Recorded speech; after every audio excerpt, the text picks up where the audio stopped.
Crackdown 3 lets you play as an action superhero star, leaping tall buildings in a single bound as you systematically take down a megacorporation. And yet, I found that sentence far more exciting than the actual game. Crackdown 3 quickly glosses over the games that brought it here, especially Crackdown 2. The mutant-infested island of Pacific City has been swapped out for a new megacity on an island after a terrorist attack literally knocks out all major cities by destroying their power sources. The agency accuses Terra Nova, a megacorp that get along nicely with Umbrella, of the attack and launches a raid on their headquarters in New Providence, only to be all but eradicated.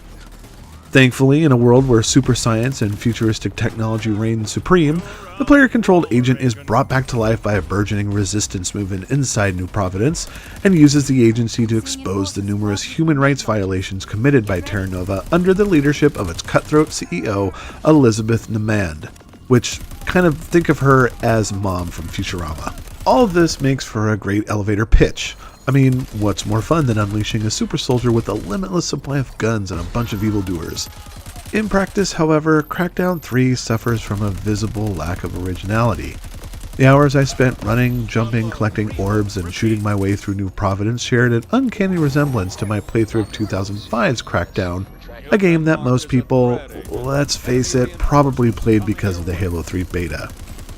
That's not to suggest Crackdown was a largely inferior product. On the contrary, it was pretty fun. Hopping across Pacific City, especially with a friend, made for a great time and was probably responsible for establishing my on-again, off-again Pavlovian response to doing everything an open-world game has to offer. The run-and-gun combat was effective, and the gradual evolution of the player's character's driving, agility, and combat abilities over time made for a dynamic gameplay experience. I suppose then it makes sense that Crackdown 3 goes out of its way to lean hard on those same mechanics, thereby replicating the experience of the 2005 game. Transplanted to a new island city, you're still running and gunning and hunting down agility orbs so you can run and gun more effectively. Nothing has changed much, but at least the game's antics have a more defined sense of purpose. Well done. That precinct was a key enemy stronghold. You just put a bullet in the local enforcer operation. Your adventures in New Providence are structured kind of like Mafia 3. As an agent, you'll take down Terra Nova by drawing out the leaders that make up the company's major captains, killing your way up the corporate ladder, so to speak. This means attacking targets of opportunity across the Corp's three main operational branches: logistics, industry, and security. These targets take the form of industrial complexes, prisons, and vehicle storage facilities waiting to be blown up in exchange for intel on the branch targets. Many of these isolated combat encounters are designed kind of the same and making the game feel overly repetitive. For example, logistics sees you taking over monorail stations that are identical to each other. Industrial has you destroying a machine or opening up a central valve by either taking out drills or blowing up storage tanks. Security is all about destroying Terra Nova vehicles and freeing people from street corner prisons. The bottom line is that Crackdown 3 is held back by a protracted feeling of sameness. The damage you are causing is less effective than you think.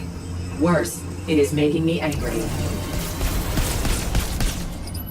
Destroying all the targets in a particular branch opens up the path to a large-scale boss fight that is either a one-on-one encounter or a drawn-out environment-based assault. And once the target has been defeated, you do all this again for the next tier of Terra Nova bosses.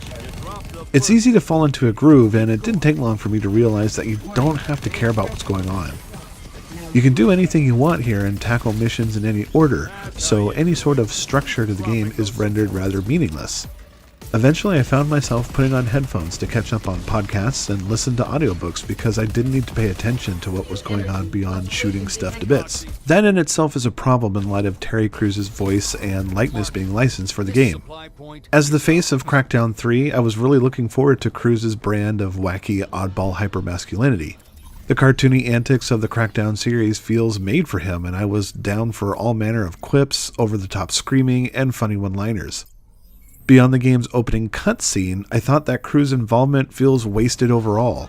This is because you're allowed to switch between a number of non-Terry Crews avatars that all animate the same way. Additional agent skins can be unlocked by tracking down DNA samples, all of which have pretty generic voices. He has one-liners in the game, but they tend to play against the cacophonous din of explosions and gunfire, making them almost impossible to hear. I caught snippets of dialogue whenever I punched enemies apart instead of shooting them, and even then the dialogue was hard to catch. Audio problems extend to the rest of the game as well. Like the first Crackdown, the soundtrack barely exists. There is no soundtrack. You'll get pulse jolting and bass-heavy thumping tracks during combat encounters, but your adventures in traversing the city, either on foot or in a vehicle, is always accompanied by an awkward silence that desperately needs to be filled, either through a overworld theme like in Spider-Man, or a collection of irreverent radio stations a la Grand Theft Auto. Just give me something! The crowd dialogue and vehicle sound effects are boring and generic, instilling an overall sense of artificiality and lifelessness to this supposed thriving megacity. Were it not for the inclusion of Terry Crews and the return of Michael McConaughey as the agency director, Crackdown 3 would be devoid of any meaningful personality. Check that shit out. All that said, Crackdown 3 is not without fun. The story is forgettable, but at least it doesn't get in the way of the action. Furthermore, the map is completely open from the start, and there's no stopping you from going wherever you want. Taking on the city's verticality means hunting down those delicious agility orbs, a practice that's still more fun than it has any right to be.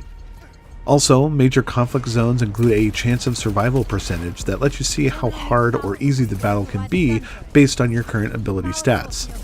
Taking out those industrial, logistical, and security facilities also increases your chances. Like the original game, your agent's ability to do things evolves dynamically as you collect orbs. Taking out the city's 12 propaganda towers is easy at first, but only by collecting ability orbs will you successfully climb taller towers riddled with hazards. Boosting your driving skill eventually grants access to a sweet agency vehicle that moves fast, handles great, and even transforms. The upgrades to the character evolve naturally, and while the early game might seem sluggish and a little unrefined, you'll grow to love how the character's abilities change over time.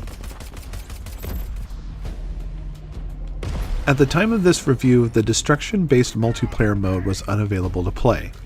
Despite its cartoony approach to madcap violence and destruction, the original Crackdown had little in the way of environment destruction. Crackdown 3 takes it a half step forward by giving you things to blow up during the combat engagements, such as big, bulky machinery and oil tanks. The bulk of the shooting is done against enemies that make up the three arms of the Terra Nova Corp, such as armed security agents, robots, and huge piloted mech suits. Weapons from pistols and singularity grenades to rocket launchers and plasma rifles are collected by picking them up from the dead or special terminals. Any weapon you collect is automatically saved to your arsenal that can be switched out by taking over supply points, which double as respawn zones if you die. Crackdown 3 gets a bit more technical with its weapon types, making certain enemies more susceptible to specific guns, which forces you to strategize your loadouts a little bit. What it all comes down to is that Crackdown 3 isn't a bad game, it's just fine. It's largely inoffensive, the combat is generally okay, the driving is harmlessly average. Graphically, the game looks alright, and retains the finely cel-shaded look adopted by the original game. It's fun enough to spend a couple hours with at any given time, be it hunting orbs or taking down Terra Nova facilities. I imagine it'd be even better with friends, being one of those games that's fun to meet up with and just goof around for a little. The thing is though, Crackdown 3 feels stuck in 2005. Hero-based open-world games like Spider-Man, Just Cause, hell, even Skyrim and Grand Theft Auto have either pushed the genre forward in their own ways, or found ways to make playing around in sandboxes a lot more fun, fast, and thrilling. The problem with Crackdown 3 is that it just drives aggressively down the middle of the road. DarkStation gives Crackdown 3 a disappointing 3 out of 5 stars.